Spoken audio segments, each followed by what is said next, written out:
There's a chart I saw recently that I can't get out of my head.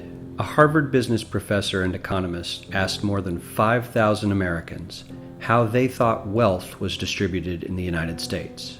This is what they said they thought it was. Dividing the country into 5 rough groups of the top, bottom, and middle 3 20% groups, they asked people how they thought the wealth in this country was divided. Then he asked them what they thought was the ideal distribution. And 92%, that's at least 9 out of 10 of them, said it should be more like this. In other words, more equitable than they think it is. Now that fact is telling, admittedly, the notion that most Americans know that the system is already skewed unfairly. But what's most interesting to me is the reality compared to our perception. The ideal is as far removed from our perception of reality as the actual distribution is from what we think exists in this country. So ignore the ideal for a moment. Here's what we think it is again. And here is the actual distribution. Shockingly skewed. Not only do the bottom 20% and the next 20%, the bottom 40% of Americans barely have any of the wealth. I mean, it's hard to even see them on the chart. But the top 1% has more of the country's wealth than 9 out of 10 Americans believe the entire top 20% should have. Mind-blowing.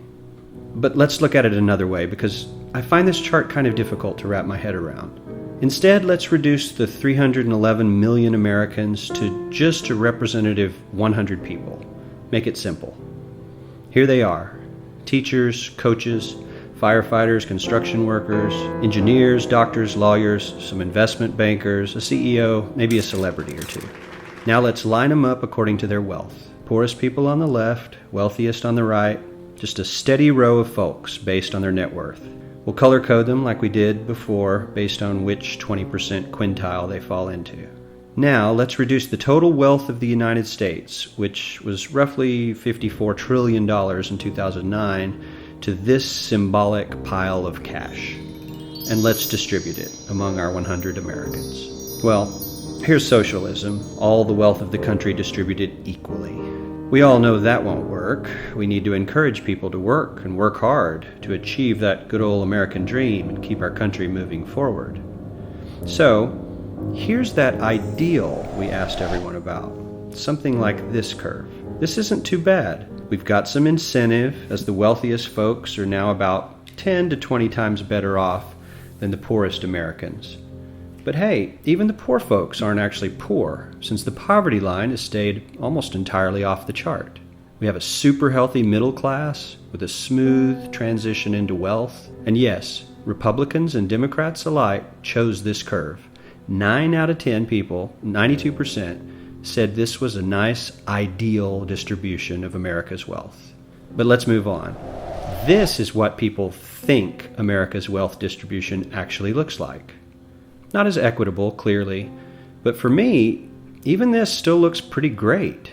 Yes, the poorest 20 to 30% are starting to suffer quite a lot compared to the ideal, and the middle class is certainly struggling more than they were, while the rich and wealthy are making roughly 100 times that of the poorest Americans, and about 10 times that of the still healthy middle class.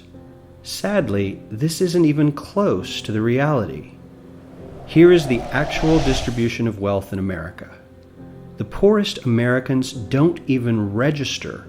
They're down to pocket change, and the middle class is barely distinguishable from the poor. In fact, even the rich between the top 10 and 20 percentile are worse off. Only the top 10% are better off. And how much better off? So much better off that the top 2 to 5% are actually off the chart at this scale. And the top 1%, this guy, well, his stack of money stretches 10 times higher than we can show. Here's his stack of cash, restacked, all by itself. This is the top 1% we've been hearing so much about. So much green in his pockets that I have to give him a whole new column of his own, because he won't fit on my chart. 1% of America has 40% of all the nation's wealth. The bottom 80%, 8 out of every 10 people, or 80 out of these 100, only has 7% between them. And this has only gotten worse in the last 20 to 30 years. While the richest 1% take home almost a quarter of the national income today, in 1976 they took home only 9%, meaning their share of income has nearly tripled in the last 30 years. The top 1% own half the country's stocks, bonds, and mutual funds. The bottom 50% of Americans own only 0.5% of these investments, which means they aren't investing. They're just scraping by. I'm sure many of these wealthy people have worked very hard for their money, but do you really believe that the CEO is working 380 times harder than his average employee? Not his lowest paid employee, not the janitor, but the average earner in his company. The average worker needs to work more than a month to earn what the CEO makes in 1 hour. We certainly don't have to go all the way to socialism to find something that is fair for hardworking Americans. We don't even have to achieve what most of us consider might be ideal. All we need to do is wake up and realize that the reality in this country is not at all what we think it is.